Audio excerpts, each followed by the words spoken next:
Yo, what is going on, Arkansas Razorback fans, SEC fans everywhere? Welcome. It is the Pig Trail Network. I'm its host and creator, Tyzilla83. I hope you're doing well. I want to talk about, just for a second, Kelly Bryant, Clemson quarterback who's decided he wants to finish out his college career elsewhere. Razorback fans seem to believe that, well, Fayetteville could be just as good of an option as anywhere else. Is it all hype?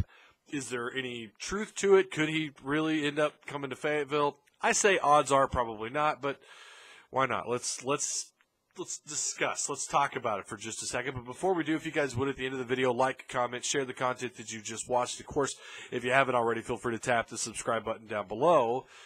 And don't forget to tap that notification bell as well. So, all right, let's talk about the Arkansas Razorback quarterback situation and why would or wouldn't Kelly Bryant decide to be a Razorback. It's no secret that Arkansas is bad, and their quarterback situation is a complete nightmare. Between all the quarterbacks who have taken snaps and have thrown the football, their combined pass completion ratio is at 50%, just shy of 51%. The best among them, a freshman quarterback, Connor Nolan, who's roughly at about 57% on his completion ratio. But guess what? He's only thrown the ball like 7 times. You know, your starting quarterback, Ty Storey, who was announced as the starter going into the Auburn game but has taken snaps before that, he's at 49% completion ratio. Cole Kelly, the guy behind him, he's at 55% with more interceptions than touchdowns. You know, combined, these guys have more picks than they do touchdowns. The offense is struggling. And yes, we can talk about the offensive line and how often these quarterbacks have defensive linemen or defensive players breathing down their necks and all that. That's very true.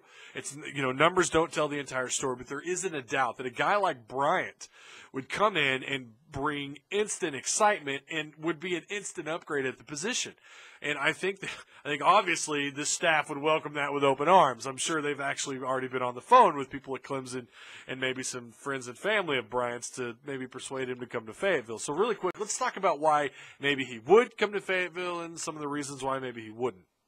You know, when you talk about the why-4s, why would he choose to come to Fayetteville versus the why-nots, there's at least one or two convincing arguments on the why-4 side, and that's one of them being that he's basically, you know, when you talk about Clemson's offense and Arkansas's offense, let's not forget who brought that offense to Clemson to begin with. It was Chad Morris. It was his style, his philosophy, his blueprints.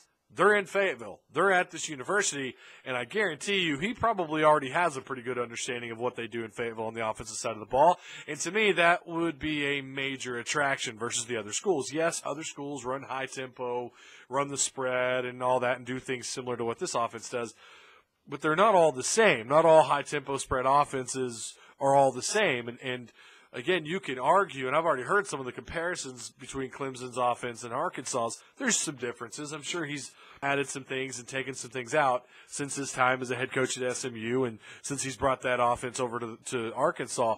But to me, that's a pretty big plus for sure. The other one being, and I think this one's big too, the path to being a starting quarterback in an SEC program isn't so challenging for Bryant. We just talked about how not great the Arkansas quarterbacks have been in 2018. They've been pretty bad. Make no mistake about it. As soon as he were to choose Arkansas, make no mistake about it, it becomes Kelly Bryant's offense. There's no ifs, ands, or buts about that whatsoever. No argument. It's his offense.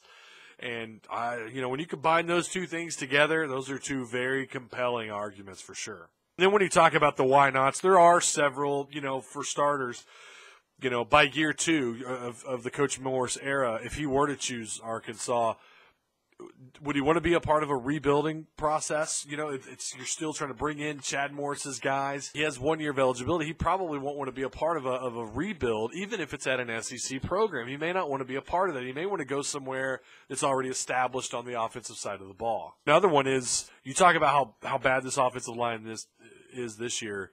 Imagine how bad they'll be once Froholt, Wallace, and Gibson are gone. And Ty Storey and whoever the quarterback is this year, it seems like they're constantly being chased down. It may, I don't know, they may take a step forward next year, but more than likely, probably not. And that may be something he considers. Let's face it, too, Arkansas hasn't exactly been great. The better part of the decade, they've been They've been pretty bad. Brett Bielema left with a losing record. John L. Smith had a bad 1 year, and then obviously Chad Morris is beginning.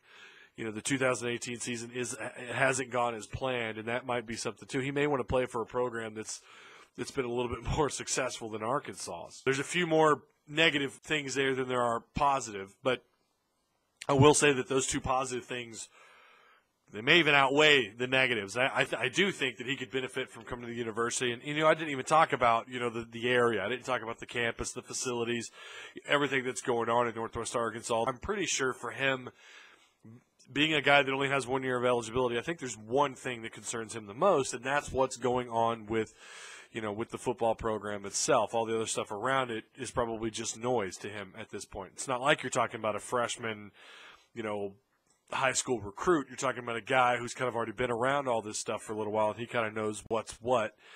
But I do think those two positive things I talked about are enough to cause him to lose some sleep at night, when you're weighing these things out, when you're considering all these things. Not to mention, like I already said, I don't think he winds up in Fayetteville. Anything is possible, though. This offense needs a quarterback. They need a captain for this ship, and he could be the guy. So that's it. What do you guys think? Do you think he comes? Do you think he comes to Fayetteville? Do you think he goes elsewhere? What do you think? Let me know down below. Let your voice be heard in the comments section.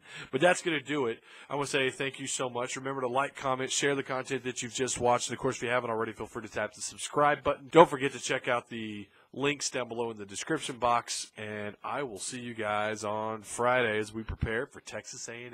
You guys be good. Go Hogs.